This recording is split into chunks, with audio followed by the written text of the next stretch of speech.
Kirjat pismarmit, gadi tjomun, kadi kirji varmait, miili, vieti, foto, taras kesse taras, siisem kautta, koostum neskustema taras, vietja holdat, tago, harman mon gisnemя, намакарне, дярша тенза, тона снема. Ну, поняли? Хорошо. Все, да. 1, 2, 3, 4, 5, Говорили, да? Будешь летать и считаешь. Правильно. Ну и все, наверное, да? Сейчас послушаем. Так, все, прячься, потом Они милавы максник, и что вейки пек вадрезень поэтессенчень, пек вадря сюрмазысенчень, Подгорного Алина Сергеевна. А сейчас нам о себе расскажет еще одна замечательная лесбиянская поэтесса, Подгорного Алина Сергеевна. Пожалуйста, Алина Сергеевна, мы вас слушаем. Здравствуйте, ребята, еще раз. Ну, я поэтесса такая еще маленькая, начинающая, можно сказать, школьница по сравнению с предыдущими выступающими. Начала писать стихи тоже, в 4, наверное, классе мой первый стих напечатали в журнале Челесема. Ну, наверное, вам известен. Учитель, наверное, вам много раз его показывал. Вот, я очень обрадовалась. Наверное, среди вас тоже есть ребята, которые любят писать сочинения, например, или стихи, или рассказы. Есть такие? Ну вот, знаете, как это хорошо. Когда училась в школе, одноклассники всегда меня просили проверять их сочинения.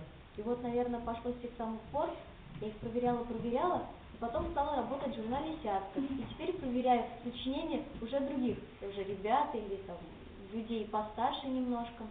Я тоже считаю, что поэзия, вообще литература – это очень полезное дело. И если кто-то из вас увлекается литературой, если кто-то из вас хочет писать, то ни в коем случае не надо убивать в себе это желание. Надо продолжать, надо развиваться обязательно. И язык ирзянский тоже изучать полезно. Например, идете вы по улице, идут люди, вы слышите, что они говорят в ирзянском, и понимаете. Знаете, как это приятно, когда ты понимаешь другого человека, независимо, на каком языке он говорит. Вот. Ну, что еще могу сказать? Писать стихи очень полезно еще потому, наверное, что ты как бы познаешь мир, познаешь людей, познаешь друзей. Вот. Ну, я начинала писать с природы, как обычно начинают писать. С природы, писала о медвежатах, о котятах и далее по нарастающей, о друзьях своих, о родных.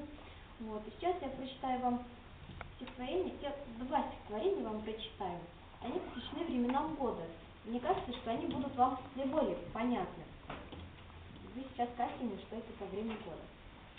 Эх, вай, сундукай, сумрастой ряд потяй, морат зернят, чарат велят, самунтень кенярд отмерят.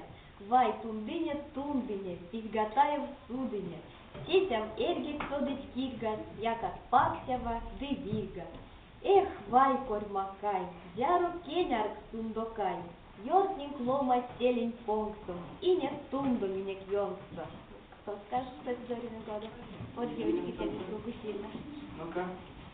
Куда твой лень тёплика? Я думаю, это стихотворение о весне. Правильно, молодец, о весне. Мы очень соскучились по весне, правда же? Поэтому ее очень ждем. Вот, может быть, прочитала этот стишок, и скоро весна к нам придет. Она торопится от нас. Вот. Ну, еще одно стихотворение про времена года, но тут уже конкретно, наверное, нет. Колму маников, кодакол мочить, липтясь плов, пол коня капшить. Колму маников, косота дотынь, сёксись чочни пол, кельме от Москвы. Колму маников, маловик срать, колму маников, колму лопах крать. Какое время года нам встретилось вам? Да, это зима. Ну, в принципе, очень близко. Что такое сёксь? Что это такое? Правильно. Видите, вы уже много чего знаете. Вы знаете времена года, вы умеете здороваться, и учитель вас научит очень многим словам, и вам язык, я думаю, понравится, потому что он очень красивый, очень мелодичный. Я желаю вам успехов в его изучении, и чтобы у вас всегда было желание учить что-то новое, возможно, какие-то еще другие языки. Спасибо. Цукреков